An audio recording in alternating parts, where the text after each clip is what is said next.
ओम श्री स्वामी समर्थ। जय जय स्वामी समर्थ।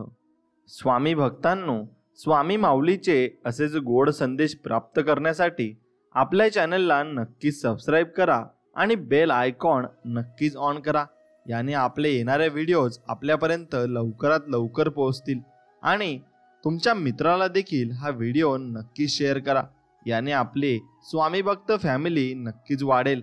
स्वामी भक्तांनो, आज तुम्हाला 10 मिनिटात आज गोड बातमी मिळणार आहे।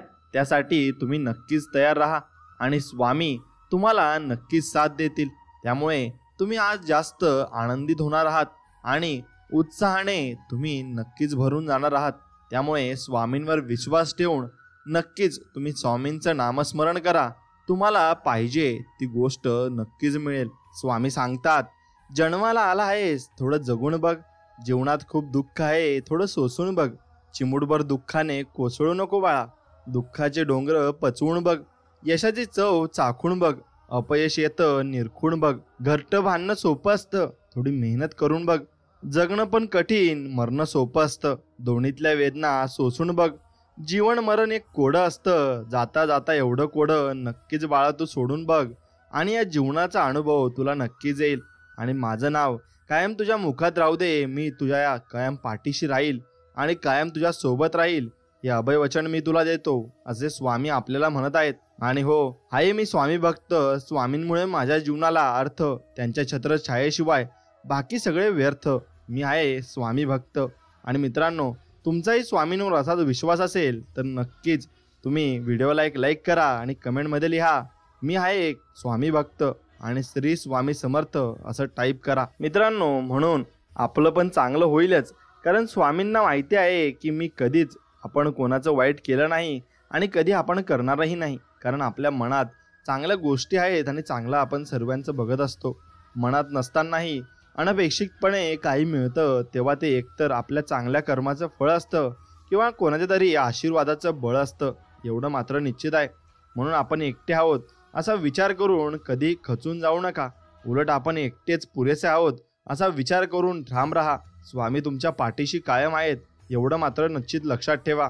प्रत्येक क्षणाचा आनंद घेऊन जगा, कारण गेलेली वेळ परत येत नाही आणि येणारी वेळ कशी असेल ही सांगताही येत नाही, हे तितकंच खरं आहे। आणि संस्काराहून श्रेष्ठ कोणताही वारस नाही आणि प्रामाणिकपणापेक्षा मोठा कोणताही आरसा या जगामध्ये नाही। मोठं व्हायला ओळख नाही, माणसांची मनं जिंकावी लागतात आणि जगातील कुठल्याही तराजूत मोजताना येणारी एकमेव मोठी वस्तू म्हणजे ही माणुसकी आहे आणि ती माणुसकीच तुम्ही जपली पाहिजे। कर्म तुझे चांगले, मग का उगाच करतोस काळजी, भिवू नकोस, स्वामी माऊली खंबीर उभे आहेत तुझ्या पाठीशी आणि स्वामी माऊलीच तुला आधार देणार आहेत। फक्त त्यांच्यावर विश्वास ठेवायला शिक बाळा। सत्य फक्त अहंकार नसलेली व्यक्ती स्वीकारू शकते, कारण अहंकार कधीच सत्य स्वीकारत नाही। अहंकारात बुडलेल्या व्यक्तीला ना स्वतःची चूक दिसते ना दुसऱ्याने सांगितलेले चांगले विचार दिसतात, त्याला फक्त एवढंच दिसते की कोण चुकलेला आहे आणि कोण खाली आहे आणि कोण गरीब आहे आणि कोण श्रीमंत आहे, असंच फक्त त्या अहंकारात बुडलेल्या व्यक्तीला दिसत असतं। मित्रांनो, देता आलं तर एखाद्याला सुख देऊन पाहावं, दुःख तर सगळे देत असतात आणि एकमेकांना देत असतात, म्हणून प्रत्येकाचा आदर करणे हा आपल्या स्वभावातला एक सुंदर दागिनाच नव्हे तर एक प्रकारची गुंतवणूक सुद्धा आहे आणि जे आपल्याला व्याजासकट नक्की परत मिळत असते। आयुष्याच्या प्रवासात स्वामींची साथ खूप मोलाची असते। तिथे सर्व माघार घेतात तेव्हा फक्त आपले स्वामी आपल्यासाठी खंबीरपणे उभे राहतात आणि स्वामींचा हात धरून चालणं ज्याला कळलं ना तो कधीच एकटा पडत नाही आणि त्याच्यासोबत स्वामी कायम त्याच्या पाठीशी राहतात आणि त्याची साथ देत राहतात। विहिरीचे पाणी सर्व पिकाला सारखेच असते, तरी पण कारलं कडू, ऊस गोड आणि चिंचा आंबट होते, हा दोष पाण्याचा नाही तर त्या बीजाचा असो। आणि तसंच देवसुद्धा सर्वांसाठी सारखाच आहे, दोष फक्त कर्माचा आहे आणि ते आपण समजून घेतलं पाहिजे। आणि ते एकदा का आपल्या लक्षात आलं तर आपण देवाची मनोभावे आणि निर्मळ मनाने सेवा नक्कीच करू।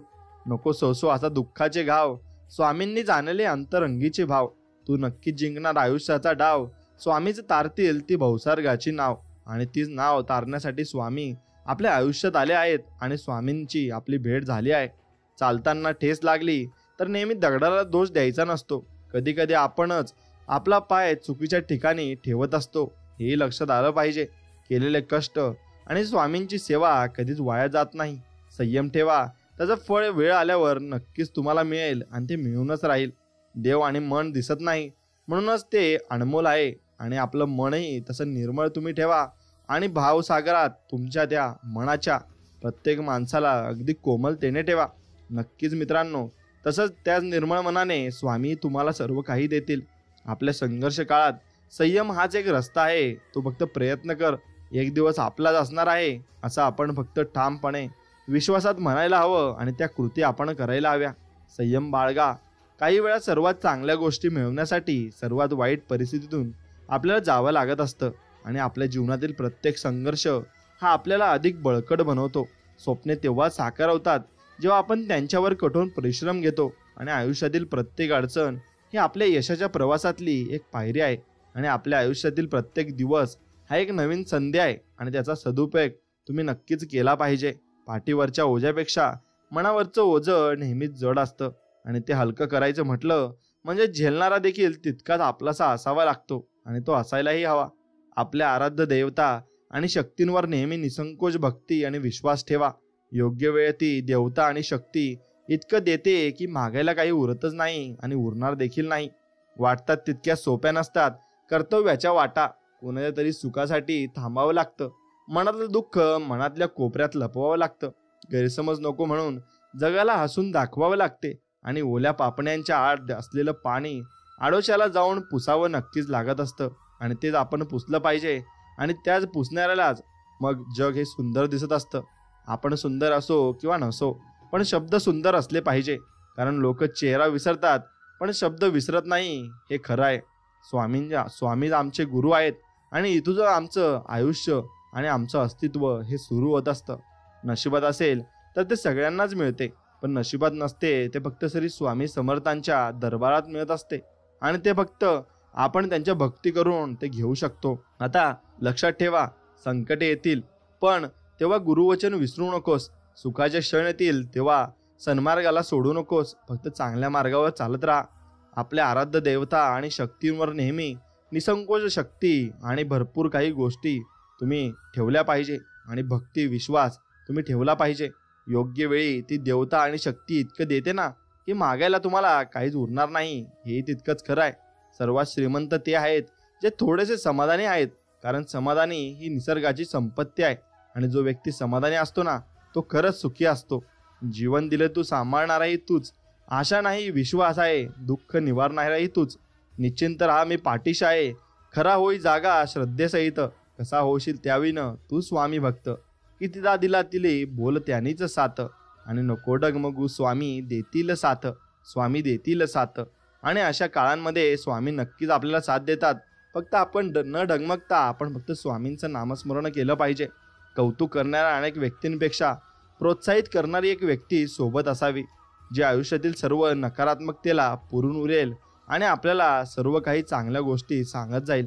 जेव्हा मेहनत करून सुद्धा स्वप्न पूर्ण होत नाही ना, तेव्हा रस्ता बदला, सिद्धांत नाही. कारण झाडं नेहमी पानं बदलतात, मुळ्या नाही. आणि भगवद्गीतामध्ये स्पष्ट लिहिलंय, निराश होऊ नको कमजोर, तुझी वेळ आहे, तू नाहीस आणि तू कधी कमजोरही होऊ नकोस. संकटे येतील तेव्हा गुरुवचन नक्कीच तुम्ही पाळलं पाहिजे आणि गुरूंची सेवा केली पाहिजे. किती गायले तुझे भजन तरी भरत नाही रे माझे मन, झालो मी समाधानी त्या दिवशी जेव्हा झाले स्वामी तुझे दर्शन.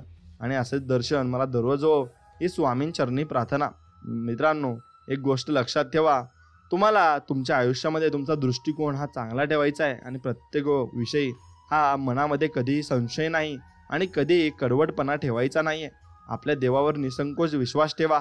योग्य वेळी तो एवढा देतो ना की मग तुम्हाला सर्व काही मिळून जातं आणि मग तुम्हाला भरपूर काही गोष्टी न मागताही मिळतात. स्वर्गात पण जे सुख मिळणार नाही तर तुमच्या चरणाशी आहे. आणि कितीही मोठी समस्या असू दे, समर्थ तुमच्या नावातच समाधान आहे आणि ते समाधान आम्हाला भरपूर पुढे घेऊन जात असते. संगत अशा लोकांशी ठेवा जे तुमच्या गैरहजेरीत पण तुमची बाजू तुमच्या बाजूने मांडतील आणि नक्कीच ते तुमच्या पाठीशी राहतील. तसेच स्वामींवर तुम्ही विश्वास ठेवा, स्वामी तुमच्या पाठीमागे नक्कीच राहतील. आता वेळ काळ कोणासाठी थांबत नाही आणि कोणालाही थांबवताही येत नाही. कर्माचे भोग हे भोगूनच संपत असतात. भक्ती केल्याने संकट येणारच नाही असं कधी होत नसतं, पण भक्ती करून संकटाचा वेग मात्र नक्कीच कमी करता येतो. जसं की तिथे हात जाणार होता तिथे बोटावर निभावलं. पण हे कळण्यासाठी सुद्धा आपल्याला स्वामी भक्तीत असावं लागतं आणि स्वामी भक्ती करावी लागत असते. चांगल्या माणसांना चांगल्या गोष्टी उशिराच मिळतात आणि आपण फक्त त्यासाठी संयम ठेवला पाहिजे. तुझी वेळ पण लवकर येणार आहे हे लक्षात घे. बाळा, स्वप्न मोफतच असतात, फक्त त्यांचा पाठलाग करताना आयुष्यात बरीच किंमत आपल्याला मोजावी लागत असते आणि ती किंमत एकदा मोजली मग आपल्याला सर्व काही गोष्टी या चांगल्यापणाने मिळत असतात. अडचणीत असताना आपल्याला जर स्वामींचे नामस्मरण झाले किंवा स्वामी आठवले तर समजून जा की तुमची भक्ती ही स्वामींपर्यंत पोहोचत आहे आणि स्वामी तुमच्यावर कृपा नक्कीच करत आहेत. स्वामी म्हणतात, उशिरा मिळेल पण सर्वोत्तम मिळेल. स्वामींची केलेली भक्ती व त्यात मुखातून घेतलेलं नाव कधीच वाया जात नाही आणि कधीच ते माघारी फिरत नाही. आपण कुणाचे वाईट केले नाही तर आपले वाईट होऊ शकत नाही. हा विश्वास स्वतःत रुजवून बघा. जीवनात हवा तो बदल नक्की जाणवेल आणि तुम्हाला बदल करायचा असेल तर तो नक्कीच होईल. एखाद्याला आपली किंमत नाही कळाली म्हणून नादारद नाही व्हायचं आणि भंगार व्यापाऱ्याला हिऱ्याची पारख नसते म्हणून आपण स्वतः हिरा आहोत असं आपण स्वतःला समजलं पाहिजे. कुठेतरी मनात कर्माची भीती आहे म्हणूनच गंगेवर इतकी गर्दी असते हे लक्षात घ्या. ध्येय साध्य करणे कितीही कठीण असो, जर आत्मविश्वास असेल ना तर अशक्यही शक्य होते आणि मग फक्त त्यासाठी स्वामींवर विश्वास ठेवायला हवा. चंदनाच्या झाडाला विषारी सापाने विळखा घातला म्हणून चंदनाचा सुगंध कमी होत नसतो. अर्थात ज्याचे कर्म चांगले आहे तो कधीच संपत नसतो आणि सत्कर्मी माणसाला जीवनात अडचणी येतात पण त्या सुटणाऱ्या असतात आणि ते स्वामी सोडून टाकत असतात. म्हणून स्वामींच्या दरबारात काहीच न बोलता जर तुमच्या डोळ्यातून पाणी नकळत येत असेल ना तर समजून जा स्वामींनी तुमच्या मनातील सर्व भाव समजून घेतले आहेत आणि म्हणून तुम्ही सर्व काही तुम्हाला आता याच्या पुढे मिळणार आहे असे समजून पुढे चालत राहिले पाहिजे. स्वामी सांगतात, जर माझा भक्त शांत राहून सर्व काही सहन करत असेल तर लक्षात ठेवा त्याच्या शांततेचे आणि विश्वासाचे उत्तर मी स्वतः ऐकतोय आणि त्याचे कर्माचे फळ मी स्वतः तुम्हाला देणार आहे.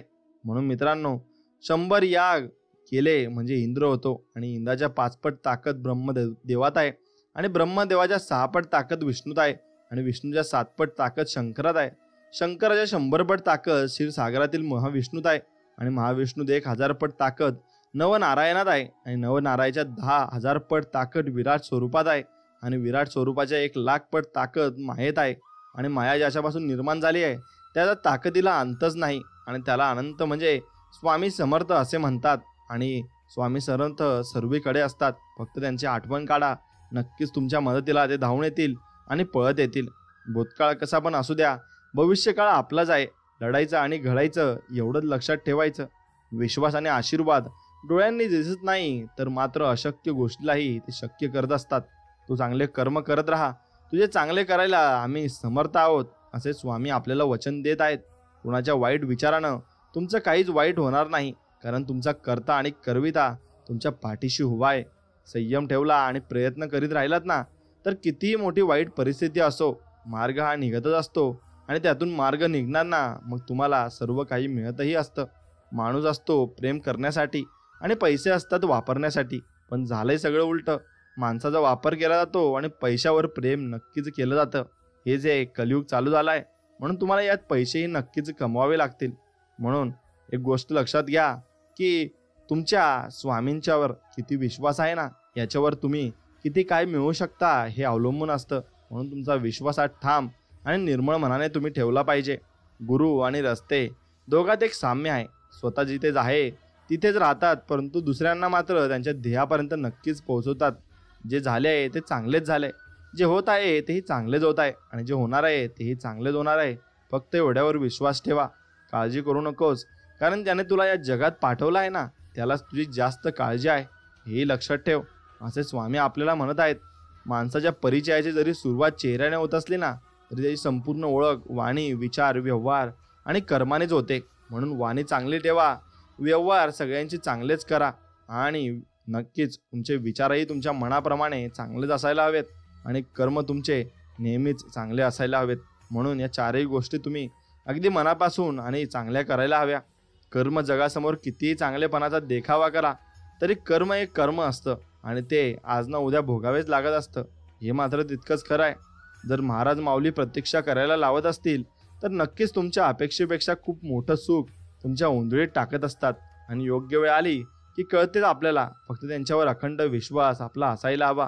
काही वेळा मन सांगतं की लोकांसोबत तसेच वागायचं जसे ते आपल्यासोबत वागतात, पण परत मन सांगतं की जर आपण त्यांच्यासारखं झालो तर मग त्यांच्यात आणि आपल्यात काय फरक राहिला. मग असंच असतं, कोणालाही आपलंसं करण्यासाठी कोणतीही जादू असावी लागत नाही. फक्त आपण जे बोलतो ना ते सत्य व प्रामाणिक असलं पाहिजे, बस एवढंच तुम्ही करा. मग बघा तुमच्याकडे कशी माणसं खेचली जातात. आयुष्यात कधीतरी एकांतात बसून याचा विचार करा की आपण नसलो की सर्वात जास्त फरक कोणाला पडतो. बस त्या व्यक्तीसाठी तुम्ही जगायला सुरुवात केली पाहिजे, कारण तीच व्यक्ती तुमच्या जवळची आहे.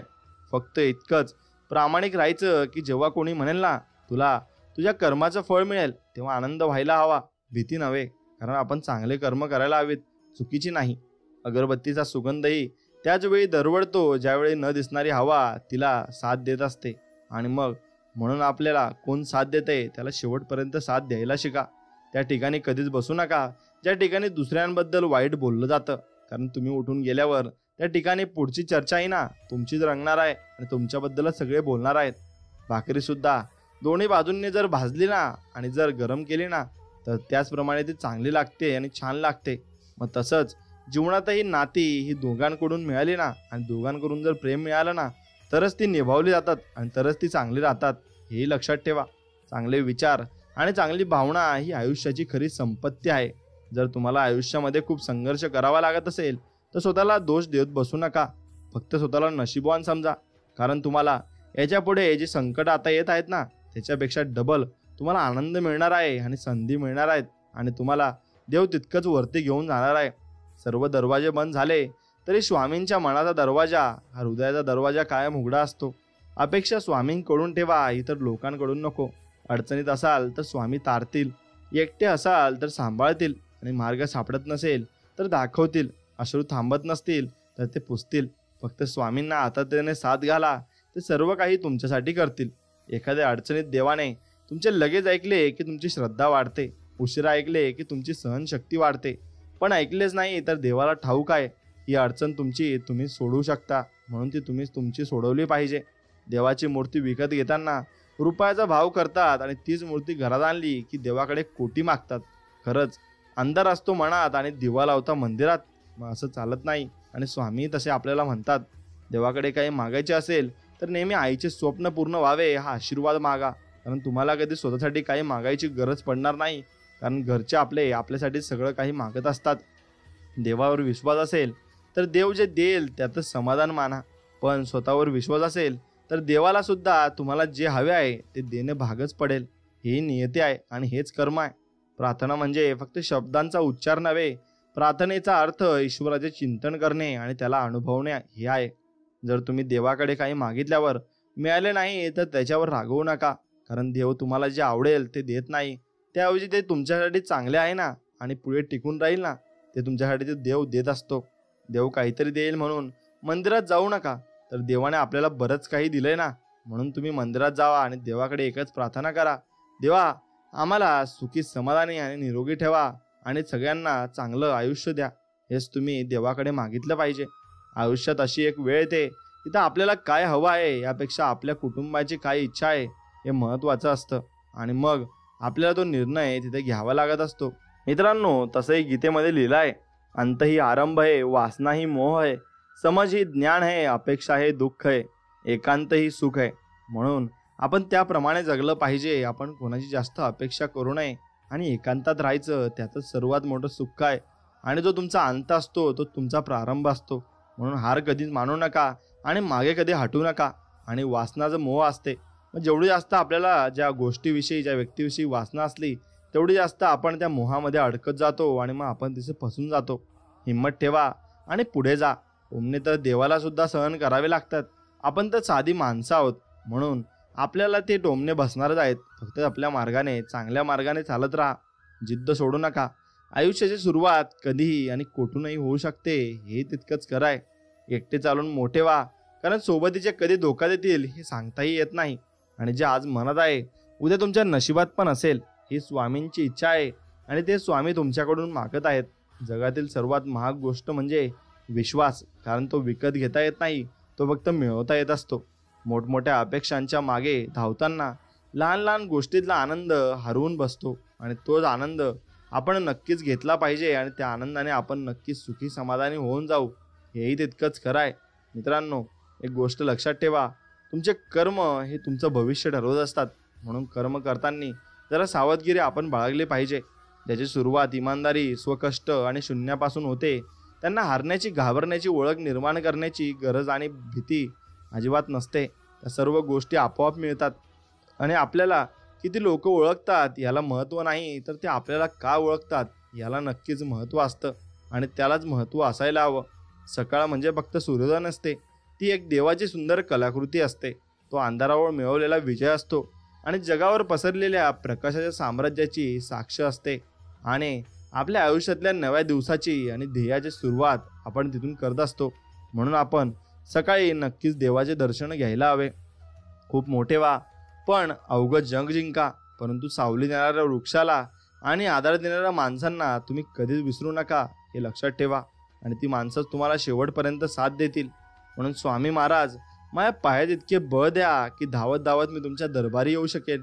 मला अशी सद्बुद्धी द्या की रोज सकाळ संध्याकाळ मी गुडघे टेकून विनम्र भावे मुजरा करू शकेल. आणि मी 50 वर्ष जगो की मग 60 वर्ष जगो, ही तुमची इच्छा आहे. माझी तर एकच इच्छा आहे की ओठावर तुमचे नाव असावे व दानासाठी माझे हात कधी मागे हटू नये. स्वामी महाराज, प्रेमळ दृष्टी द्या, सहकार्य करणारे हात द्या, सन्मार्गावर चालणारे पाय द्या, जास्तीत जास्त लोकांपर्यंत तुमचे कार्य पोहोचवण्याची ताकद द्या आणि सदैव तुमचे स्मरण करणारे आम्हाला मन द्या. आम्हाला तेवढंच आहे आणि तेवढंच हवं आहे. प्रसंग कोणताही असो, सुखाचा असो किंवा मग दुःखाचा असो, कोणत्याही प्रसंगी स्वामींना, स्वामींच्या सेवेला सोडू नका. भले ही सेवा केल्याने तुमचे लगेचच चांगले होणार नाही, पण मात्र हे खरं आहे की किमान तुमचे वाईट सुद्धा कधीच होणार नाही. आणि स्वामी महाराज ते होऊही देणार नाही. ते आपले नेहमी चांगलं बघत असतात आणि ते आपल्याप्रमाणे, आईप्रमाणे आपल्याला जोपासत असतात. आपली चांगली वेळ जगाला सांगते की आपण काय आहोत, आणि मग परंतु आपली वाईट वेळ सांगते की जग काय आहे. म्हणून या दोघी गोष्टीमधला अर्थ खूप मोठा आहे. स्वतःच्या हातून जेव्हा एखाद्या गरजवंताचे काम होईल ना, तेव्हा त्याच्या चेहऱ्यावर जे समाधान असतं ना, तोच आपल्या जीवनातील सर्वात मोठा सन्मान आणि सत्कार असतो, हेही लक्षात घ्यायला शिका. एक दिवस तुम्हाला सर्व काही मिळेल जे तुमच्या हक्काचे आहे. तोपर्यंत चालत राहा. मार्ग सोपा होणार आहे, आणि मार्ग सोपा तेव्हा होईल जेव्हा तुम्ही स्वामींचं नामस्मरण कराल. आणि पण हिंमत हारू नका आणि फक्त चालत राहा. स्वामी सर्व काही तुमच्यासाठी तयार ठेवतील आणि तुमच्यासाठी सर्व काही देतील. गळ्यात बंद ठेवल्याने गळ्यात थांबते, वेळ नाही. तसेच खोटे लपवल्याने खोटे लपते, सत्य नाही, आणि ते कधीही बाहेर येत असतं. म्हणून जीवनात तुम्ही काही नाही बनले तरी चालेल, पण एक चांगले व्यक्ती बना. कारण इथे स्पर्धा खूप कमी आहे आणि चांगले व्यक्ती सहसा कोणी बनायला तयार नाही. प्रत्येक गोष्टीची वेळ निश्चित आहे, ठिकाण निश्चित आहे. तुम्ही कुठेच जाणार नाही. तुम्हाला सर्व काही करायला लागणार आहे, म्हणून आत्ताच करून घ्या. आपण केलेल्या सेवेचे फळ स्वामी महाराज सव्याज परत करीत असतात आणि ते स्वतःकडे काही ठेवून घेत नाही. म्हणून त्यांच्यावर विश्वास ठेवा आणि त्यांच्याप्रमाणे वागा. नक्कीच ते तुम्हाला त्यांच्याप्रमाणे फळ देतील. पाण्यापेक्षा तहान किती आहे याला जास्त किंमत असते आणि मृत्यूपेक्षा श्वासाला जास्त किंमत असते. म्हणून या जगात नाते तर सगळेच जोडतात, पण नात्यामध्ये विश्वासाला जास्त किंमत ही असते. म्हणून विश्वास कधी तुम्ही तोडू नका, आणि कोणाचा विश्वास तोडल्याने तुम्हालाही पुढे तशी कर्म भोगावे लागतील. आयुष्य जर तुम्हाला मागे खेचत असेल तर तुम्ही नक्कीच पुढे जाणार आहात. आणि कारण धनुष्याचा बाण लांब जाण्यासाठी आधी मागेच खेचावा लागतो, मग तो बाण पुढे जात असतो, मग तो आपल्या ध्येयापर्यंत पोहोचत असतो. तसेच आपण जितके मागे जाऊ तितकेच आपण पुढे जाणार आहेत, हे लक्षात ठेवायला हवं. नाकारले गेलात म्हणून नाराज होऊ नका. लोक कायम महाग गोष्टी नाकारतात कारण त्या घेण्याची त्यांची ऐपत नसते आणि मग ते खच्ची होत असतात. मित्रांनो, तडजोड म्हणजे शरणागती नव्हे, तर ती परिस्थितीवर केलेली मात असते. आणि तडजोड ही तुम्ही नक्कीच केली पाहिजे, पण स्वामींच्या भक्तीमध्ये कोणतीही तडजोड करू नका आणि कधीही मागे हटू नका. फक्त स्वामींची भक्ती करत राहा आणि त्यांची सेवा करत राहा. आयुष्यात किती संघर्ष करावा लागला तरी मागे हटू नका, कारण जो संघर्षातून मार्ग काढतो तोच खरा विजयी असतो आणि तोच शेवटपर्यंत विजयी ठरत असतो. जेव्हा तुम्ही काहीच करत नाही तेव्हा फक्त एकच करा, आणि ते म्हणजे प्रयत्न. आणि ते प्रयत्न केल्यानेच तुम्ही तुमच्या यशाच्या शिखरावर पोहोचणार आहेत आणि भरपूर यश तुम्हाला मिळणार आहे. वागण्यात खोटेपणा नसला की जगण्यात मोठेपणा लवकर मिळवता येत असतो. म्हणून आपण कधी खोटे बोलू नये आणि कोणाशी खोटे वागूही नाही. नाही तर तसेच फळ आपल्याला मिळत जातात. अपमान करणं स्वभावात असू शकतं, पण सन्मान करणं मात्र संस्कारात असावं लागतं. आणि ते संस्कार आपल्याजवळ आहेत असं आपण समजलं पाहिजे. कुणी आपल्या सोबत असू किंवा नसू, नाराज होऊ नका, कारण स्वामींपेक्षा सुंदर सोबती इथं कुणीच नाही आणि कुणासोबतही नाही. कडू औषध आपण लगेच गिळून टाकतो, पण गोड चॉकलेट चघळून चघळून खातो. असंच आयुष्यातले वाईट क्षण लगेच विसरा आणि चांगल्या क्षणांचा आनंद तुम्ही मनापासून घ्यायला शिका. आणि मग ते मनापासून घेतले तर तुम्हाला सर्व काही समाधानाने सुख लाभेल. दुःख असावे तिळासारखे, आनंद असावा गुळासारखा, जीवन असावे तिळगुळासारखे. म्हणून तुम्हाला तुमच्या आयुष्यात जर काही लोक भेटतील तर तुम्ही गोड, अगदी निरागस आणि चांगल्या प्रेमळ व्यक्तीने आणि प्रेमळ स्वभावाचे तुम्हाला भेटत असतील. म्हणून तुम्ही नक्कीच माणसं जोडायला घेतली पाहिजे. जीवनात आज आलेल्या परिस्थितीची जो संघर्ष करेल त्याला उद्याचे यश अनुभवायला मिळेल.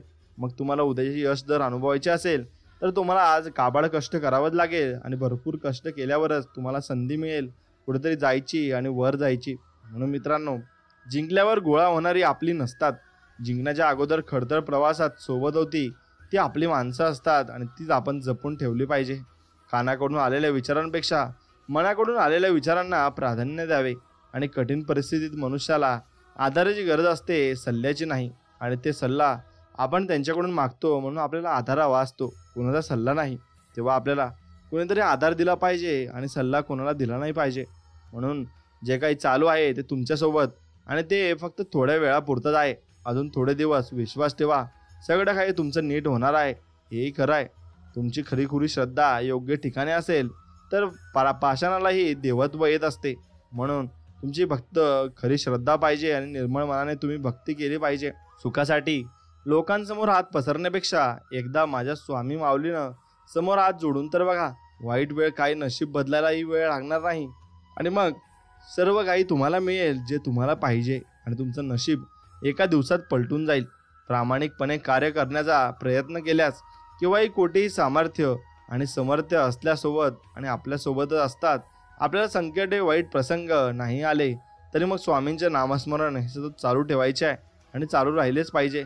तरच तुम्हाला त्याचे अनुभव बघायला मिळत असतील. म्हणून तुम्ही आयुष्यात दुसऱ्याला मदत करायला शिका आणि स्वामी तुम्हाला कधीच कमी पडू देणार नाही, एवढं लक्षात ठेवा.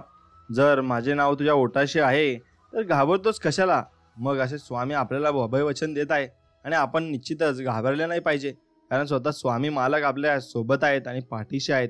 म्हणून भूतकाळातील चुकांवर लक्ष देऊ नका, तर त्यांच्याकडून शिकून पुढे जा आणि भरपूर काही उन्नती तुम्ही नक्कीच करा. स्वामी समर्थ ज्यांना सामोरे गेल्याने नक्कीच प्रत्येक दुःखातून मुक्ती होते आणि जगणं तर सहजतेच, पण स्वामींजींची सोबत असल्याने मृत्यूनंतरही सुटका नक्कीच होत असते आणि मृत्यूही आपल्याला सोडून जात असतो. म्हणून आपण नक्कीच स्वामींची सेवा केली पाहिजे. स्वाभिमानाचा लिलाव करून मोठं होण्यापेक्षा अभिमानाने लहान राहणं कधी चांगलं असतं. प्रामाणिकपणे कार्य करण्याचा प्रयत्न केल्यास केव्हाही कोठेही समर्थ आपल्यासोबत असतात आणि आपल्याला संकटे, वाईट प्रसंग नाही आले तरी स्वामींचे नामस्मरण सतत चालू राहिले पाहिजे आणि ते चालू आपण ठेवायलाच पाहिजे. गरिबाला केलेले दान आणि सद्गुरूंचे, स्वामींचे मुखात घेतलेले नाव हे कधीच वाया जात नाही आणि वाया जाणारही नाही. ज्यांची खरोखर स्वामींवर श्रद्धा असेल ते श्री स्वामी समर्थ नक्कीच कमेंटमध्ये लिहितील आणि स्वामी समर्थ लिहिल्यानंतर नक्कीच तुम्ही स्वामींचे दर्शन या व्हिडिओमार्फत घेतले पाहिजे. स्वामी भक्तांनो, जगण्याला धार आहे, जीवनाला आधार आहे आणि जेव्हा स्वामी समर्थ आपल्या सोबत आहे तेव्हा कशाचा शाप आहे. आणि स्वामी समर्थच आपल्याला भरपूर काही गोष्टी मिळवून देत आहेत. आयुष्यात कधी कसली चिंता, काळजी, प्रश्न, भीती किंवा आधीच एकटेपणा वाटला तर औदुंबराच्या छायेत जायला विसरू नका, कारण त्यापेक्षा मोठा निवारा या ब्रह्मांडात कुठे नाही आहे. आणि औदुंबरामध्ये तुमची काळजी एकदम चांगल्या पद्धतीने घेतली जाईल आणि मग तुम्हाला नक्कीच चांगल्या गोष्टी तिथे शिकवल्या जातील. प्रसंग कोणताही असो, सुखाचा असो किंवा मग दुःखाचा, कोणत्याही प्रसंगी नक्कीच स्वामींना आणि स्वामींच्या सेवेला सोडू नका. म्हणून भले ही सेवा केल्याने तुमचे लगेचच चांगले होणार नाही, पण माज मात्र नक्कीच करायला शिकू नका आणि माज कधीच करू नका. एक गोष्ट तुम्ही लक्षात घ्यायला पाहिजे आणि कधी अहंकार देखील करू नका. आणि जो व्यक्ती माज करतो आणि जो माजलेला असतो तो कधीच पुढे जात नाही आणि कधीच कोणते चांगले काम करत नाही. स्वतःवर आणि तुमच्या क्षमतेवर पूर्ण विश्वास ठेवा, कारण तुम्ही केलेल्या काही साध्य करण्यास सक्षम आहात आणि स्वामी पाठीशी असताना अशक्य ते शक्य कसं होऊ शकेल हे तुम्ही तुमचं ठरवायचं आहे. किती कमावून ठेवलं तरी नक्कीच तुम्हाला तुमच्या मुलांना द्यायला लागेल आणि तुमची मुलं त्यावर मजा मारतील. म्हणून तुमच्या पुरताच कमवा जेवढं तुम्हाला पाहिजे. समोर अंधार असला तरी त्याच्या पलीकडे प्रकाश आहे आणि हे लक्षात ठेवा. आणि म्हणून लक्षात ठेवा, तुम्ही कुठल्या तरी दगडाच्या मागे उभा आहात आणि तो दगड तुम्हाला अडचण येतोय. नक्कीच त्या दगडाचीही तुम्ही तांडव घालायला शिकू नका आणि त्या तांडव घातल्यानंतर त्या दगडाशी तुम्ही भांडण करायला विसरू नका. मित्रांनो, एक गोष्ट लक्षात घ्या, आयुष्यात स्वामी नावाची लहर ही पाहिजेच आणि स्वामी नाम हे आपण जपायला हवं. का तर ध्येय साध्य करणे आपल्याला स्वामींमुळे शक्य होते. आणि मी शरीराने तुम्हाला दिसत नसलो ना तरी सदैव पाठीशी आहे असे मग स्वामी आपल्याला म्हणतात. म्हणून मित्रांनो, स्वामींवरचा विश्वास कधी न डगमगू देता तुम्ही फक्त स्वामींवर विश्वास ठेवला पाहिजे आणि बिंदासपणे या आयुष्यात जगलं पाहिजे. कारण स्वामीं एवढी हस्ती ते कोणीच नाही. कारण स्वामी समर्थांचे भक्त अख्ख्या राज्यात आहेत आणि अख्ख्या महाराष्ट्रात आहेत आणि हे तुम्ही समजून घेतलं पाहिजे. मित्रांनो, हा व्हिडिओ तुम्हाला मनापासून आवडत असेल तर नक्कीच व्हिडिओला एक लाईक करा आणि कमेंटमध्ये श्री स्वामी समर्थ, जय जय स्वामी समर्थ असं लिहायला विसरू नका. आणि मित्रांनो, तुम्ही जीवनामध्ये कधीही दुःख करू नका. कारण जेवढं दुःख कराल तेवढं तुम्हाला यातना आणि परत दुःख भोगावंच लागेल. कारण दुःखाचं मूळ आणि शोधण्याचा प्रवास आपण आता करूया. कारण दुःखाचं मूळ हे शोधलंच पाहिजे. दुःख विसरणं लोकांना फार कठीण जातं. अज्ञातांच्या भीतीपायी लोक ज्ञात दुःखाला प्राधान्य देत असतात. दुःखाबद्दल बोलताना एक महत्त्वाचा फरक आहे. मग मी जेव्हा दुःखाचा उल्लेख करेन तेव्हा मानसिक आणि भावनिक दुःखाकडे माझा निर्देश असेल. काय वाटेल ते झालं तरी आपल्याला आयुष्यात मानसिक आणि भावनिक दुःख सहन करावं लागू नये यासाठी एक मार्ग आहे. मला असं म्हणायचं नाही की आपल्याला जे भोगावं लागतं ते सगळ्यांना आपल्या मेंदूची निष्पत्ती असते किंवा आपण तशी बनवाबनवी करतो. दिवसागणित लोकांच्या आयुष्यात भयंकर आणि दुर्दैवी घटना घडत असतात. मला असं म्हणायचं आहे की आपल्या जीवनात आलेल्या अपार वेदना सहन कराव्या लागल्या असल्या तरी दुःख हे वैकल्पिक आहे. आणि दुसऱ्या शब्दात, वेदना टाळता येत नाहीत, परंतु आपल्या जीवनात घडणाऱ्या घटना किंवा उद्भवणाऱ्या परिस्थितींवर आपण कशी प्रतिक्रिया देतो हे आपणच ठरवत असतो. आणि त्यावरून आपल्याला दुःख होईल की नाही हे ठरत असतं. म्हणून बौद्धजन म्हणतात की मग आपल्या आयुष्यात ज्या ज्या वेळेस नकारात्मक घटना घडते त्या वेळेस 2 बाण आपल्या दिशेने येतात. भौतिक स्तरावर बाण लागला की वेदना होतात आणि भावनिक स्तरावर बाण लागणं हे अधिक वेदनादायक आणि दुःखदायक असतं. म्हणून बुद्धांनी सांगितलं आहे, पहिल्या बाणावर आयुष्यात आपण नेहमीच नियंत्रण ठेवू शकतो असं नाही, परंतु पहिल्या बाणाप्रती आपली प्रतिक्रिया हा दुसरा बाण असतो आणि तो दुसरा बाण वैकल्पिक असतो. आणि काही वर्षापूर्वी बुद्धांचं हे विधान ऐकल्यावर मी जरा गोंधळलो. आणि ते गोंधळल्यानंतर, कारण त्यांच्या सांगण्याचा माथितार्थ मला कळत असला तरी माझ्या आयुष्यात त्याचं उपयोजन कसं करावं हे मला माहिती नव्हतं आणि समजत नव्हतं. म्हणून दुःख करायचं की नाही अशी निवड जर प्रत्येकाला दिली तर मग मला नाही वाटत की कोणी दुःख भोगायची निवड करेल. कारण दुःख न भोगायची निवड मी कशी करू शकेन? ते जर इतकं सोपं असतं तर कोणाला दुःख झालं नसतं. आणि काही वर्षानंतर दुःख कुठून येतं याची नवी समज मला आली आणि त्याच्या मूळ स्थानापाशीच ते झोपवायला मला जमलं. म्हणून स्वविकासाचा माझा प्रवास जसा सुरू झाला तसाच मी अनेक शिकवणी, अभ्यास आणि पद्धतींचा संपर्कात आलो. आणि जेणेकरून लोकांना त्यांच्या समस्यातून बाहेर यायला मदत करणं मला जमू लागलं. आणि अगदी शेकडो नाही तरी कैक पुस्तकं मी वाचली आणि मानसशास्त्राचा अभ्यास केला आणि थेरपिस्टकडे गेलो आणि अनेक विचारवंतांना ऐकलं आणि माझ्या सवयी बदलायचाच प्रयत्न केला. आणि पहाटे 4ला उठलो आणि आहारशैली बदलली. अधिक रचनात्मक आणि शिस्तशीर झालो आणि स्वतःच्या न कळत स्वतःचे छुपे गुण दोष उघड करू लागलो. आणि विविध व्यक्तिमत्वाचा अभ्यास केला आणि दररोज ध्यानधारणा केली आणि आध्यात्मिक शिबिरांना वर्णी लावली आणि आध्यात्मिक गुरूंचा गांडा बांधला आणि विविध प्राचीन धर्माचा धांडोळा घेतला. तुम्ही जे म्हणाल ते कदाचित मी करून पाहिलं असेनच. उत्तर मग शोधण्यासाठी मी कासावीस झालो होतो. कारण माझ्या आयुष्यातलं दुःख कसं थांबवावं आणि इतरांनाही त्यात कशी मदत करावी हे मी जाणून घेत इच्छित होतो. आणि जर म्हटलं तर यापैकी काही गोष्टींनी माझ्यात लक्षणीय सुधारणा जरी झाली असती तरी माझं दुःख काही त्यामुळे थांबलं नाही. तेव्हाही मला अतिशय चिंता, भय, असमाधान चिडचिड, राग, नैराश्य आणि सुस्तपणा रोजच जाणवत असे. म्हणून सगळं करून बघितल्यावर जेव्हा मला उत्तर सापडलं नव्हतं तेव्हा अगदी खरं सांगतो हा शोध घ्यायला सुरुवात केली आणि त्यापेक्षाही माझी अवस्था अधिक बिकट झाली आणि उद्देशहीन, आशाहीन आणि दिशाहीन असल्यागत मला वाटलं. आणि काय करावं, कुठे शोधावं आणि कोणाशी बोलावं हेच मला समजत नव्हतं. आणि माझ्या आयुष्यात घंटात काळोख दाटला होता. मग अशातच आशेचा एक किरण मला प्रकाशाच्या दिशेने नेऊ लागला. आणि अनेक वर्षांच्या शोधानंतर अचानक मला असा पहिला गुरु सापडला ज्याने मला प्रशिक्षक कसं व्हायचं ते शिकवलं. आणि माझं स्वतःचं दुःख मी कसं कमी करू शकेन याचं उत्तर त्यानेच उघड केलं असं लेखक म्हणत आहेत. आणि आपल्या मनाचं कार्य कसं चालतं आणि मानवी अनुभवांची निर्मिती कशी होते हे समजून घेतल्यानंतर मला उत्तर त्याचं सापडलं. मग सर्व दुःखांचं मूळ काय आहे हे आपण शोधूया. स्वतःभोवती जो शोध घेतो तो बुद्धिमान प्राणी स्वतःच्या अंतरंगात जो शोध घेतो तो सुज्ञ असतो. आता आपण वास्तवाच्या नाही तर विचारांच्या जगात राहतो. सिडनी बँक्स एकदा म्हणाले होते, विचार हे वास्तव नाही तरी सुद्धा विचारांच्या माध्यमातून आपलं वास्तव निर्माण होतं. आणि आपण प्रत्येक जण या जगाप्रतीच्या आपल्या दृष्टिकोनामुळे जगतो. आणि प्रत्येक व्यक्तिगणित दृष्टिकोन अतिशय भिन्न असतो. छोटं उदाहरण सांगतो. तुमचं पाव आयुष्य संपलं आहे. आता अस्तित्वासंदर्भात फार मोठी आपत्ती तुमच्यावर कोसळली आहे आणि एका कॉफी शॉपमध्ये बसून तुम्ही कॉफी पित आहात आणि तुमच्या मनावर अतिशय ताण आहे. तुम्ही आयुष्यात काय करणार आहात याची तुम्हाला किंचितही कल्पना नाही. आणि त्याच वेळेस त्याच कॉफी शॉपमध्ये बाजूची व्यक्ती अगदी आनंदात हातातल्या कॉफीचा आस्वाद घेत भोवतालचं रमगमत निरीक्षण करत आहे.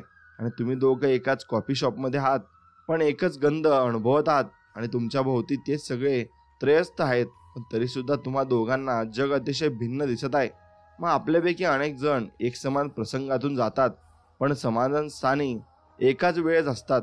तरीसुद्धा प्रत्येकाला जगाचा पूर्णतया भिन्न अनुभव येतो. मग आपण वास्तवाच्या नाही तर विचारांच्या जगात कसं राहतो याचं आणखी एक उदाहरण पहा. तुम्ही जर 100 लोकांकडे जाऊन त्यांना विचारलं की त्यांच्या लेखी पैशाचं महत्त्व काय, किती उत्तर तुम्हाला मिळतील असं तुम्हाला वाटतं? जवळपास 100 वेगळी उत्तरं तुम्हाला मिळतील. मग तांत्रिकदृष्ट्या पहिला तर पैसा सारखाच आहे पण प्रत्येक व्यक्तिगणित त्याचा अर्थ वेगळा आहे. पैसा हा सवळ, स्वातंत्र्य, संधी, सुरक्षितता, मनशांती असू शकतो. तसंच पैसा म्हणजे दुष्टपणा, हाव आणि गुन्हे करण्याचं कारणही असू शकतो. पण त्याच्या योग्यतेत मी आत्ता शिरणार आहे. आणि कुठलंही उत्तर चूक किंवा बरोबर नाही पण तो वेगळ्या प्रकरणाचा विषय नक्कीच आहे. याचं संकल्पनेचं आणखी एक उदाहरण पहा. 100 वेगळ्या लोकांचं सर्वेक्षण करून प्रत्येकाला विचारा की आपल्या सद्य राष्ट्रपतीबद्दल त्यांना काय वाटतं आणि किती वेगळी उत्तरं ते मिळतील असं तुम्हाला वाटतं? मग हे सगळे एकाच व्यक्तीबद्दल बोलत असले तरी प्रत्येकाच्या जगाकडे पाहण्याचा दृष्टिकोन आणि विचार वेगळे असल्यामुळे आपल्याला 100 वेगळी उत्तरं मिळतील.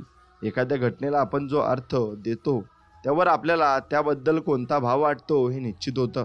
आणि तो अर्थ किंवा विचार ही एक चाळणी असून तिच्याकडून आपण आयुष्याकडे पाहतो. आणि म्हणूनच प्रत्यक्ष वास्तव नाही तर वास्तवाच्या आपल्या झालेल्या बोधायोगे आपण जगतो. आणि घडलेल्या घटनेला अर्थ, विचार किंवा उकल नाही, ती घडली एवढंच वास्तव आहे. आणि एखाद्या घटनेला आपण जो अर्थ किंवा विचार बहाल करतो तो आपला असतो आणि यातून वास्तवाचा आपल्यापुरता बोध निर्माण होतो. आणि अशा रीतीने आपला जीवनानुभव हा आतून बाहेर निर्माण होत असतो. मग आपल्या जीवनात घडणाऱ्या घटना महत्त्वाच्या नसून आपण त्यांचा अर्थ कसा लावतो हे महत्त्वाचं आहे. कारण त्यातूनच एखाद्या गोष्टीबद्दल आपल्या मनात बरा किंवा वाईट भाव निर्माण होतो. आणि म्हणूनच अविकसित जगातले लोक हे विकसित जगातल्या लोकांपेक्षा अधिक आनंदी असू शकतात आणि विकसित जगातले लोक हे अविकसित जगातल्या लोकांपेक्षा अधिक दैनावस्थेत असू शकतात. म्हणून बाह्य घटनांतून आपले भाव निर्माण होत नसून त्या घटनांबद्दल आपण स्वतः करत असलेल्या विचारातून ते निर्माण होतात. आणि म्हणूनच आपण विचार करतो तसाच भाव आपल्यातून वाटू शकतो. समजा असं गृहीत धरूया की तुम्हाला तुमच्या कामाचा अतिशय तिरस्कार वाटतो आणि त्या पायी तुम्हाला प्रचंड ताणतणाव, चिंता आणि नैराश्य जाणवतं. म्हणून तुम्हाला कार्यालयाच्या इमारतीत साधा पाय ठेवल्याने सुद्धा तुम्हाला यातना होतात आणि कामाचा विचार करूनही तुमचा संताप होतो.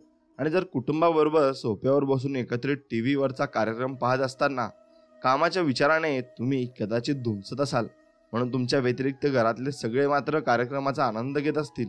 मग त्या क्षणी तुमच्यापेक्षा तुमच्या कुटुंबातल्या प्रत्येकाचा हा अनुभव वेगळा आहे. म्हणून घटना मात्र एकच आहे. कामाचा निव्वळ वेळ विचार करण्याचे वास्तवाचं वेगळ्या प्रकारे आकलन निर्माण झालं. तसं पाहिलं तर तुम्ही प्रत्यक्षात कामावर गेलेले नसता, पण त्याचा ताण मात्र असतो. म्हणून बाह्य घटनांमुळे आपल्याला आतमध्ये भाव जाणवतात.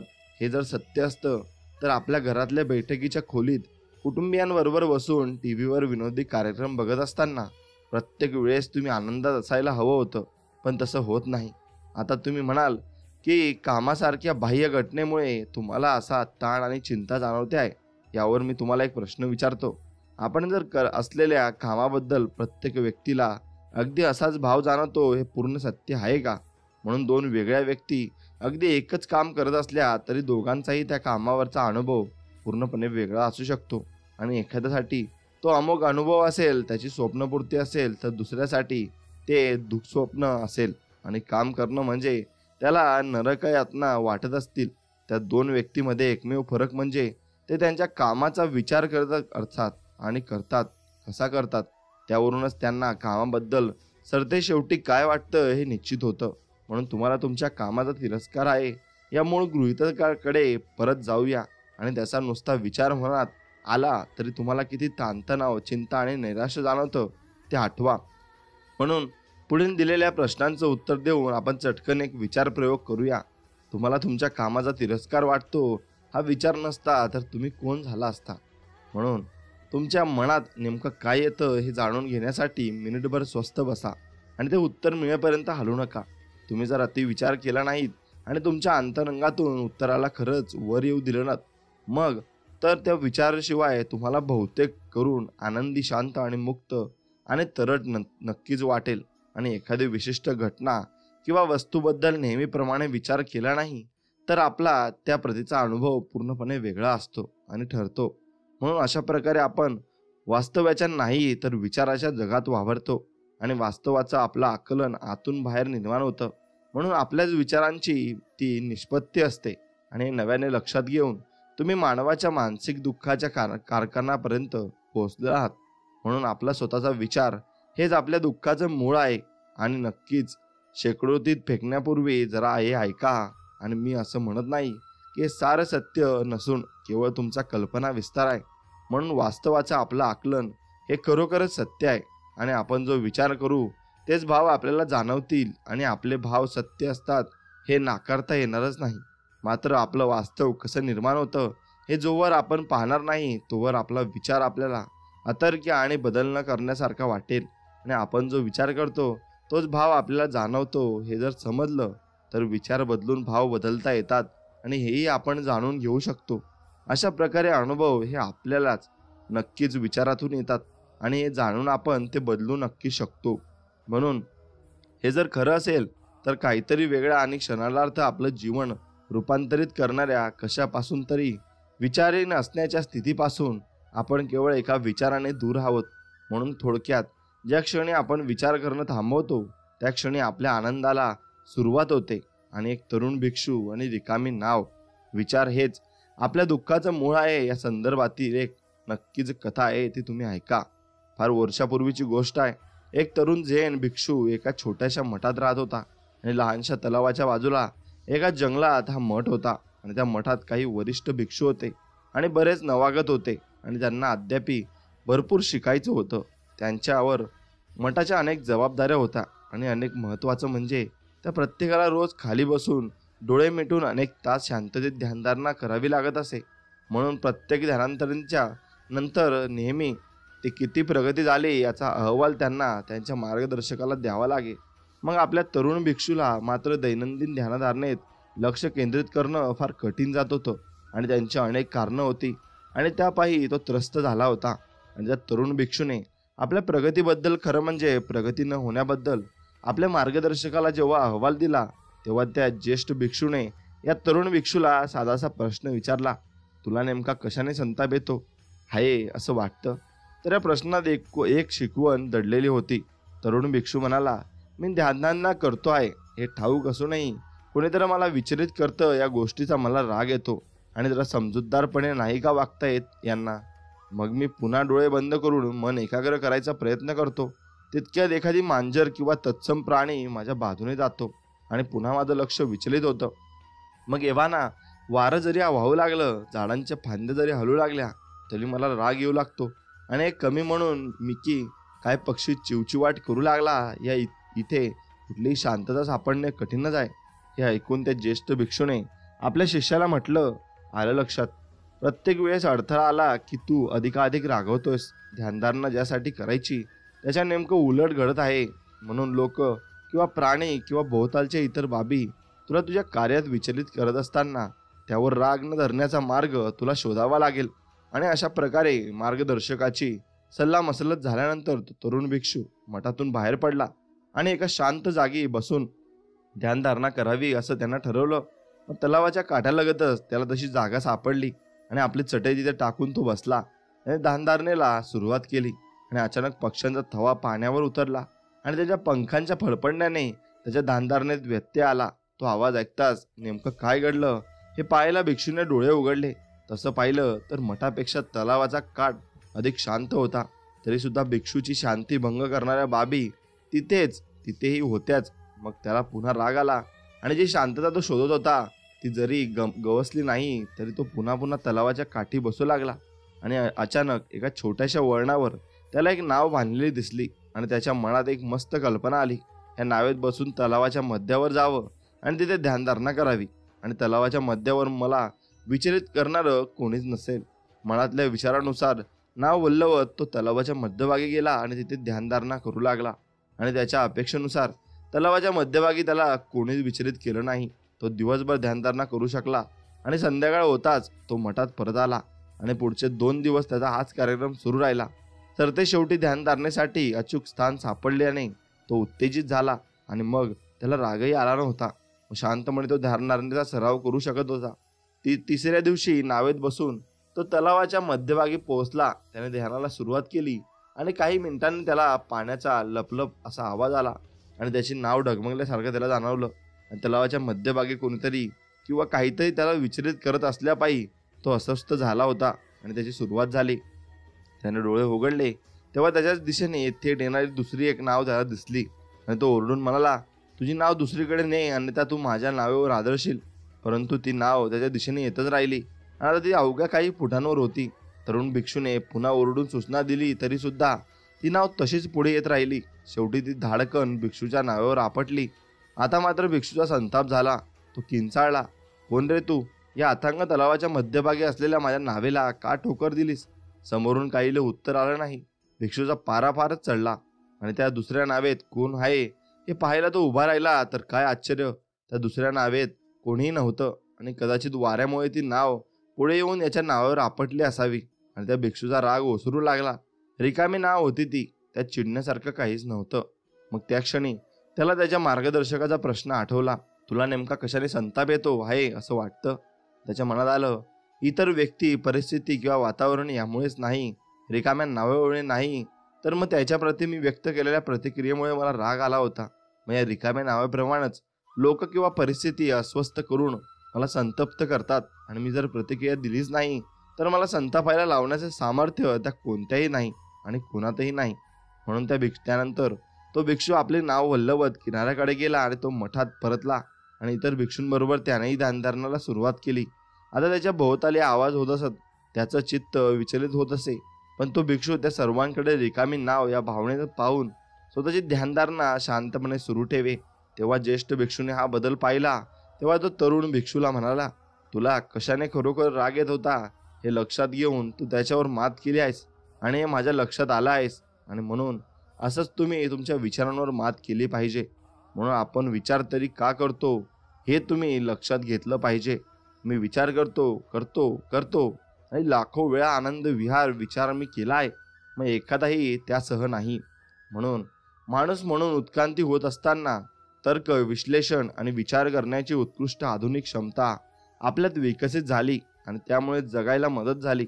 आणि आपल्याला जिवंत ठेवण्यासाठी आपलं मन आश्चर्यकारक काय फरक पडतं आणि काय करतं, पण थोपवायला ते मदत करत नाही. आणि आपली सुरक्षितता आणि जगणं एवढ्याशीच त्याला देणं घेणं आहे आणि समाधान आणि सौख्याशी नाही. मग आपल्या जीवाला इजा करू शकणाऱ्या परिसरातल्या संभाव्य धोक्याबद्दल आपल्याला सजग करणं हे आपल्या मनाचं कार्य आहे. मन आपलं कार्य इतकं उत्तम पद्धतीने पार पाडतं की मग ते आपल्या भोवताल धोक्यांसाठी विचारून तर काढतंच, पण शिवाय गृहीत प्रसंग निर्माण करण्यासाठी भूतकाळातल्या अनुभवांचा संदर्भ घेत भविष्यकाळातले संभाव्य धोके कुठले असतील याचं भाकीत स्मरणातल्या जोरावर नक्कीच ते करतं आणि यातलं काहीही चुकत नाही. मेंदूची रचना ज्या कार्यकर्ता झाली आहे आणि ते कार्य ते व्यवस्थित पार पाडतं आणि आपल्याला जीव राहायला आणि जिवंत राहायला ते मदत करणं आणि हेच त्याचं एकमेव कार्य आहे. आणि जेव्हा आपल्या लक्षात येत नाही तेव्हा आपल्याला त्याचा राग आणि त्या पायी नैराश्य येतं आणि एका गोड गैरसमजातून सगळा संघर्ष निर्माण होतो आणि आपल्याला जिवंत ठेवणं हे आपल्या मेंदूचं नक्कीच आद्य कर्तव्य आहे आणि आपल्याला समाधानी ठेवणं हे आपल्या सजग जाणीवेचं कर्तव्य आहे.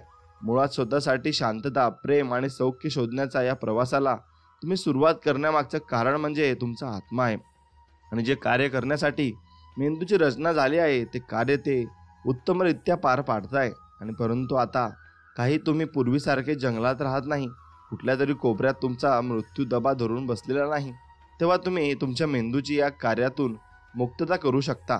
आणि आपण जर आपलं मन वापरत राहिलो तर आपण सातत्याने लढा किंवा पळा, चिंता, भीती, त्यागा, नैराश्य, राग, संताप या आणि अशा इतर अनेक नकारात्मक भावना असतात सातत्याने राहाल. कारण प्रत्येक गोष्टीत अस्तित्वाला धोका आहे नक्कीच आपल्याला असं वाटत राहतं आणि मनाला वाटतं. मग तुम्हाला जर मुक्त, आनंदी, शांत आणि प्रेमाने परिपूर्ण असं राहायचं असेल तर केवळ मनाचंच ऐकून थांबवून मनाला इतर काहीतरी अधिक मोठ्या बाबींशी संलग्न करावं लागेल. आणि जेणेकरून केवळ जगायलाच नाही तर पोपवायला सुद्धा तुम्हाला नक्कीच मदत होईल. एवढं तुमच्या लक्षात आलं पाहिजे. विचार विरुद्ध विचार कृती करणं हे आपल्याला जमलंच पाहिजे आणि ते शिकून घेतलं पाहिजे. कारण विचार करणं थांबवा आणि आपल्या समस्यांचा अंत करा. विचार म्हणजे ऊर्जायुक्त मानसिक कच्चा माल असून त्यापासूनच आपण या जगात सारं काही निर्माण करतो आणि विचाराशिवाय आपण कुठलाही अनुभव घेऊ शकत नाही. विचार हे नाम आहे आणि करायची एखादी कृती नाही. जर आपल्याकडे असलेली काहीतरी बाब आहे हे लक्षात येणं आणि घेणं महत्त्वाचं आहे तर मनात विचार यायला कुठलेही श्रम किंवा जोर करावा लागत नाही. तो आपोआप येतो आणि मनात कोणता विचार येईल यावर नियंत्रण ठेवता येत नाही. म्हणून आपल्या मनापडल्याड असणारं विश्व या विचारांचा स्रोत आहे. आणि त्या उलट विचार करणं म्हणजे मनातल्या विचारांवर विचार करण्याची कृती आणि यासाठी भरपूर ऊर्जा, प्रयत्न आणि इच्छाशक्ती लागते. आणि विचार करण्याची कृती करताना मनातल्या विचारांमध्ये सक्रियपणे गुंतवणूक द्यावं लागतं.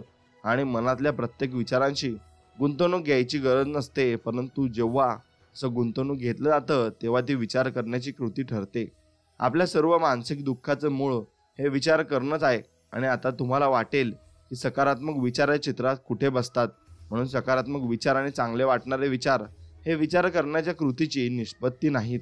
उलट शांती, प्रेम आणि सौख्य या आपल्या नैसर्गिक अवस्थेतून त्यांची निर्मिती होते. आणि अस्तित्वाच्या अवस्थेचं हे एक ऊब आणि उत्पादन असून ते विचार करण्याची अवस्था नाही. मग पुढच्या प्रकरणात आपण याचा खाचा खोलत जाऊन विचार करूया. तुर्तास एक छोटासा विचार प्रयोग आपण करूया. मी तुम्हाला एक प्रश्न विचारेन, तुम्हाला त्यावेळेस कोणता अनुभव येतो आणि त्याची जाणीव तेवढी ठेवायची आहे. नंतर काय झालं याचा आपण आढावा घेणार आहोत. म्हणून वर्षभरात किती पैसे कमवण्याचं तुमचं स्वप्न आहे, क्षणभर थांबा आणि मनातलं उत्तर वर येईपर्यंत नक्कीच तुम्ही वाट पाहिली पाहिजे. त्यानुसार कार्य नक्कीच केलं पाहिजे. मित्रांनो, वर्षभरात तुम्ही किती पैसे कमावू इच्छिता याच्या उत्तराचा विचार करण्यासाठी स्वतःला 30 ते 60 सेकंद द्या. आणि तुम्ही किती पैसे कमवायचे आहेत याबद्दल विचारांची योग्य आकाराची मालिका निर्माण होईपर्यंत पुढे जाऊ नका. आता त्या रकमेची 5 पट करा. 5ने गुणलं असता समोर येणाऱ्या आकड्याच्या नव्या स्वप्न ध्येयाबद्दल तुम्ही काय विचार करत आहात. पुन्हा 30 ते 60 सेकंद वेळ स्वतःला देत याच्याबद्दल विचार करत असताना तुमच्या मनात कोणते भाव आले आहेत याची जाणीव करून घ्या. आणि भावनांची अशी जाणीव करून घेत असताना तुमच्या मनात आणखी कोणते विचार येत आहेत ते पहा. आणि हे झाल्याशिवाय तुम्ही पुढे जाऊ नका. आता सगळं समोर आणा आणि काय घडलं याचा आढावा घ्या. आणि वर्षभरात किती पैसे कमवण्याचं तुमचं स्वप्न आहे हा पहिला प्रश्न तुम्हाला विचारला आणि काही क्षणात एक उत्तर तुमच्या मनात निर्माण झालं. हा विचार होता. बघा, तो किती झटक्यात आणि सहजतेने आला. आणि हे उत्तर तुमच्या मनात आल्यावर मी तुम्हाला उत्तराचा विचार करण्याची कृती करायला सांगितलं. आणि उत्तराचा विचार करा असं म्हटल्यावर काय झालं? असं तुम्ही जर इतर लोकांसारखे असाल तर कदाचित त्या विचारांचा विचार करायला सुरुवात केल्या क्षणी तुमची अवस्था भल्या मोठ्या आकाश पाळण्यात बसल्यागत झाली असणार. मग तुम्ही असाही विचार केला असेल की इतके पैसे कमवायचा कुठलाच मार्ग नाही. मग तुमच्या कुटुंबात इतके कुणी पैसे कमावले नाहीत आणि इतके पैसे कसे मिळवायचे हे तुम्हाला ठाऊकच नाही. म्हणून इतके पैसे हवेसे वाटणं हा निव्वळ मूर्खपणा आहे किंवा सगळा केवळ हावळटपणा आहे. या विचारांबद्दल विचार करताना तुम्हाला कसं वाटलं याची नोंद करा. बहुधा फार भारी वाटलं नसणार, पण हरकत नाही. त्याबद्दल काय करता येईल हे मी तुम्हाला लवकरच दाखवणार आहे. आणि विचारांविरुद्ध विचार करण्याचं हे मूलभूत उदाहरण आहे. मी तुम्हाला एक प्रश्न विचारला की 100% तुमच्या मनात चटकन एक विचार येईल. आणि विचार हे मूलतः वाईट नसतात. लक्षात ठेवा, ते ऊर्जायुक्त मानसिक कच्चा माल असून त्यापासून आपण जगात निर्मिती करतो. आणि ज्या क्षणी आपण आपल्या विचारांचा विचार करतो त्या क्षणी आपण भावनिक आकाश पाळण्यात खेचले जातो. आणि आपण आपल्या विचारांचा विचार करण्याची कृती केली की मग आपणच आपल्या विचारांना जोखू लागतो आणि त्यांच्यावर टीका करू लागतो आणि नाना प्रकारच्या आंतरिक भावनिक गदारोळाचा अनुभव घेऊ लागतो. आता तुम्हाला किती पैसे कमवायचं असं मी विचारलं तेव्हा रकमेबद्दल तुमच्या मनात एक विचार आला आणि तो विचार तटस्थ होता आणि त्यापायी भावनिक गदारोळ निर्माण झाला नाही. आणि उलट तुम्हाला व्यापक आणि उत्तेजक वाटलं असेल. म्हणून तुम्हाला किती कमवायची इच्छा आहे या विचारांबद्दल जेव्हा तुम्ही विचार करू लागलात तेव्हा मात्र तुम्ही साशंक झालात आणि मग स्वतःला अपात्र समजू लागलात. चिंता, संताप, अपराधी भावना किंवा अशा भावना कदाचित तुम्ही अनुभवल्या असणार. म्हणून आपल्या सगळ्या दुःखाचं मूळ विचार करण्याची कृती आहे हे मी म्हणतो. आणि ते याच्यासाठी आपल्याला किती कमवायचं आहे याबद्दल प्राथमिक विचाराने कुठलंही दुःख ओढून आणलं नव्हतं, परंतु आपल्याला किती कमवायचे आहेत या विचाराबद्दल जेव्हा तुम्ही विचार करण्याची कृती सुरू केलीत तेव्हा मात्र दुःख निर्माण झालं. आणि आपल्या मूल्यांचा विचार करण्याची किंवा त्यांना जोखण्याची गरज नाही आणि त्यातून काहीही भलं होत नाही. आणि विचार करणारे आपल्याला मदत होईल असा विचार कदाचित आपण करतो, पण खरं तर त्यातून आपल्या मनात केवळ नकारात्मक आणि नकोशा भावना निर्माण होतात. आणि तसंच आपण ती गोष्ट का करू शकत नाही किंवा आपल्याला ती हवीशी का वाटायला नको याची कारणं आपण शोधून काढतो. मग तुम्हाला किती कमवायचं आहे हे मी जेव्हा पहिल्यांदा विचारलं त्या क्षणी तुमच्या मनात जो विचार आला तोच जेवढा उपयुक्त आणि मदत करणारा होता. त्यानंतर झालेले विचार करण्याची कृती विनाशक आणि मदत न करणारी नक्कीच होती. म्हणून विचार निर्मिती करतात तर विचार करतो विनाश करतो. आणि जर विचार करणं विनाश करतो तर कारण ज्या क्षणी आपण विचारांचा विचार करण्याची कृती करतो त्या क्षणी आपण आपले मर्यादित विश्वास जोखणं, टीका, आज्ञावली आणि मनोधारणा त्या विचारांवर लादतो. आणि ती गोष्ट आपण का करू शकत नाही आणि आपण ती का करायला नको या संदर्भात अगणित कारणांचा विचार करण्याची कृती करू लागतो. आणि विचार करण्याची कृती केली नाही तर आपल्याला काय निर्माण करायचंय याबद्दलचा पहिल्या विचारात सर्व नकारात्मक आज्ञावली आणि जोखण्याच्या तावडीतून आपण सोडवू शकतो.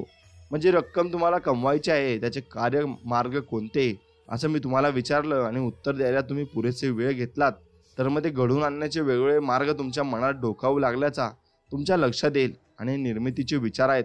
मूळतः विचार हे अमर्यादित, व्यापक आणि सकारात्मक विचार ऊर्जा असलेले असतात.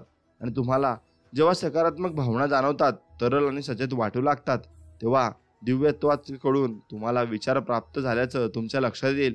आणि ज्या क्षणी पैसे कमवण्याच्या मार्गाच्या विचारांबद्दल तुम्ही विचार करण्याची कृती सुरू करता त्या क्षणी तुम्हाला ताबडतोब जड असल्यागत, मर्यादा पडल्यागत, सीमा असल्यागत जाणवू लागतं आणि अनेक नकारात्मक भावना तुमच्यावर कडाडून हल्ला करतात. आणि असं होताच तर लक्षात येतं की तुम्ही विचार करण्याची कृती करता आणि मी माझे भाव अंतर्गत रडार म्हणून वापरतो. आणि त्या योगे मला कळलं की मी वैश्विक विचार थेट आत्मसात करत आहे की माझ्या मनात माझ्या विचारांवर विचार करण्याची कृती होत आहे. आणि तुम्ही कोणता विचार करण्याची कृती करत आहात हा भाव तुम्हाला जाणवेल तेव्हा भाव आणि भावना या आंतरप्रेरणेचा भाग असून मी फार विचार करतो आहे की नाही हे मला त्यातून समजतं. आणि माझ्या मनात जर अमाप नकारात्मक भावना असतील तर मी अति विचार करत आहे हे माझ्या लक्षात येईल. आणि निसर्गात आपली रचना यशासाठी कशी झाली आहे हे आणखी उदाहरण एक आहे. एक लक्षात घ्या, विचार विरुद्ध विचार करणं याची तुलना करणारा नक्कीच तुम्हाला तक्ता मी दिला आहे तसं नक्कीच तुमच्या मनात त्यापैकी काय आहे हे तुम्हाला त्यावरून शोधता येईल. तसं विचार विरुद्ध विचार करणं तसं मग घटक कोणता आहे तर स्रोत हे वजन आहे. मग तरल विचार असतात आणि विचार करण्याची कृती ही जड होऊन जाते. आणि ऊर्जा असते घटक, मग विचार करण्याची व्यापक असतं आणि विचार करण्याची कृती ही प्रतिबंधक होऊन जाते. मग असे विचार विरुद्ध विचार आपण करू शकतो आणि त्याचे आपण सॉल्युशन घेऊ शकतो आणि जीवनामध्ये भरपूर प्रश्न आपण सोडवू शकतो आणि आपलं जीवन अगदी सफल आपण करू शकतो. एवढं तुम्ही लक्षात घेतलं पाहिजे. आणि जीवन सफल करण्यापूर्वी तुम्हाला स्वामींविषयी विचार करावाच लागेल, कारण स्वामी हे आपले सर्व काही आहेत आणि स्वामी समर्थांशिवाय आपलं दुसरं कोणी नाही, हाच विचार तुमच्या डोक्यात फिरला पाहिजे. तरच तुम्ही त्यामुळे उन्नती करू शकता आणि भरपूर काही पुढे जाऊ शकता. आणि स्वामींविषयी आपल्याला कोणीच नाही आणि स्वामींशिवाय आपल्याला कोणी असूही शकत नाही, हा विचार तुम्ही केला पाहिजे. कारण स्वामीच आपल्याला भरपूर काही देतात आणि भरपूर काही आपल्यासाठी करतात आणि तेच आपले सर्व कर्ते आहेत आणि सर्व पुरवित आहेत, हेच आपल्या मनात राहिलं पाहिजे. एवढं मात्र निश्चित. म्हणून मित्रांनो, स्वामी हे आपले सर्व काही आहेत असे समजून तुम्ही जीवन जगले पाहिजे आणि स्वामींचे नामस्मरण तुम्ही नक्कीच केले पाहिजे.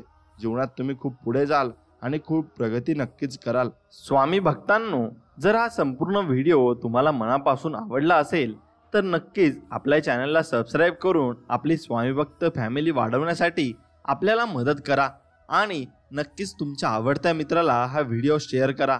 त्याने नक्कीच तुमच्या जीवनात भरभराट येईल आणि तुम्हाला पाहिजे ती गोष्ट तुम्हाला लवकरात लवकर मिळेल. चला तर मग भेटूया नवीन एक व्हिडिओमध्ये.